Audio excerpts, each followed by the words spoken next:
Hello friends, welcome to my YouTube channel. स्वागत करती हूँ आपका अपने यूट्यूब चैनल में जिसका नाम है पूनम्स आइडिया। एक्चुअली आज मैं आपके साथ एक बहुत ही यूज़फुल वीडियो शेयर करने वाली हूँ जिसका मेन टाइटल है वैष्णो देवी ट्रिप।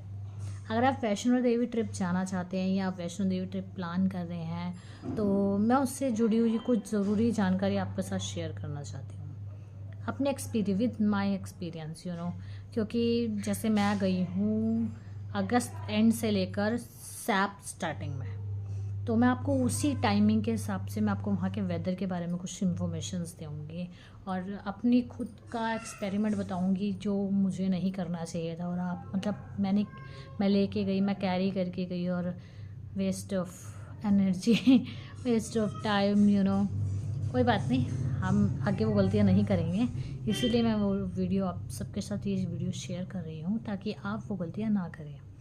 जैसे कि फ़र्स्ट पॉइंट ये था कि एक तो ये है कि आप वहाँ के लिए जैसे टिकट वगैरह बुक कराएंगे वहाँ पे आपको सबसे पहले ही जैसे आप होटल वगैरह में चेक इन करेंगे उसके बाद आपको नहा धो के जैसे ट्रिप के लिए निकलेंगे एक कार्ड बनाना पड़ेगा वहाँ पे। आई डोंट नो उस कार्ड को क्या बोलते हैं, स्लिप ऑफ माइंड, पता नहीं क्या बोलते हैं, जो भी बोलते हैं वो तो आपको पता चल जाएगा। आजकल बहुत कॉमन चीज़ है, वो बने बिना तो आप यात्रा कर ही नहीं सकते, तो वो तो ज़रूरी है। वो तो आपको ये ऑटो रिक्शा वाले या फिर होटल वाले खुद ही बता देंगे, करवा देंगे वो तो खुद ही। तो दूसरा है, मैं आपको वो चीज़ बताऊंगी जो वो लोग नहीं बताइए, उनका मतलब नहीं है जिन चीज़ों का, वो चीज़ बताऊंगी मैं आपको। देखिए आप ना, एक तो वहाँ पे जब भी ट्रैवल करो, शुरू करो, सबसे पहले यात्रा करो, शुरू करो, सबसे पहले आपको एक तो लाठी ले लेनी है। देखिए लाठी लेने में कोई हर्ज नहीं है, किसी भी उम्र के लोग को लाठी लेने में कोई प्रॉब्लम नहीं है। लाठी ना शुरू शुरू में ऐसे हंसेंगे, यार ओह लाठी ले ली इसने तो इससे चला नहीं जाता। यार लाठी बहुत फ़ायदा करती है और कुछ महंगी नहीं, 10 रुपीज़ की आती है।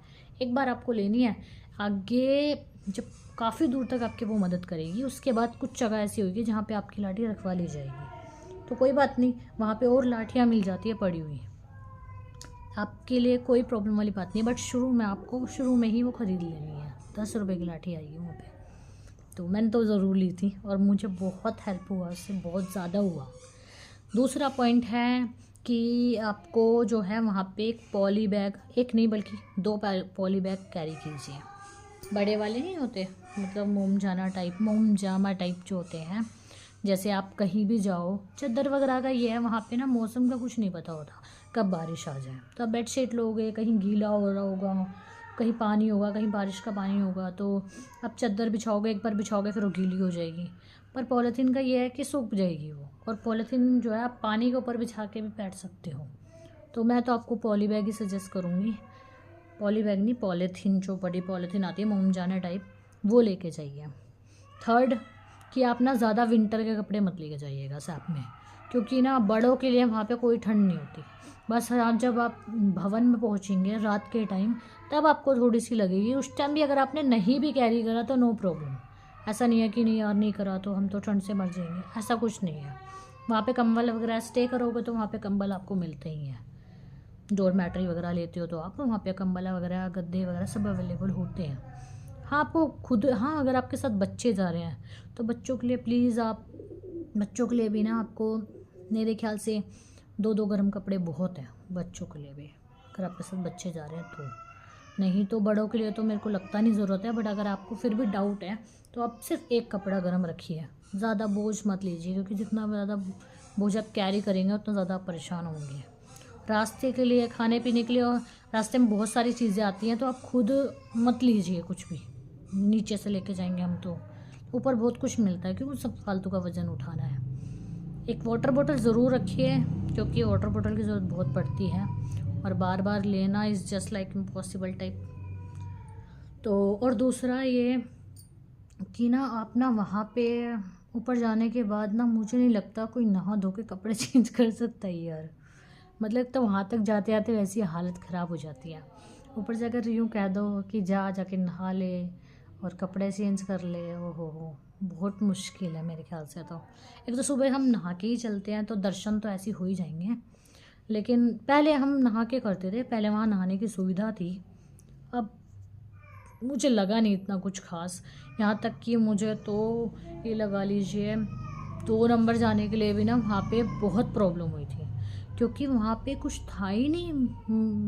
मतलब वहाँ डॉर्मेट्री में हम रुके थे भवन के पास, जो दुर्गा करके, दुर्गा भवन पता नहीं क्या नाम था उनका, उसमें रुके थे हम। वहाँ पे सिर्फ बाथरूम की सुविधा थी सारी जगह पे, बाथरूम और नहाने वहाने का बस। मतलब 2 नंबर की कोई सुविधा ही नहीं थी। अब इंसान को जाना हो तो बंदा कहाँ जाए यार। हाँ लेकिन ना उसकी सुविधा वो थी वहाँ पे जहाँ हमने देखा।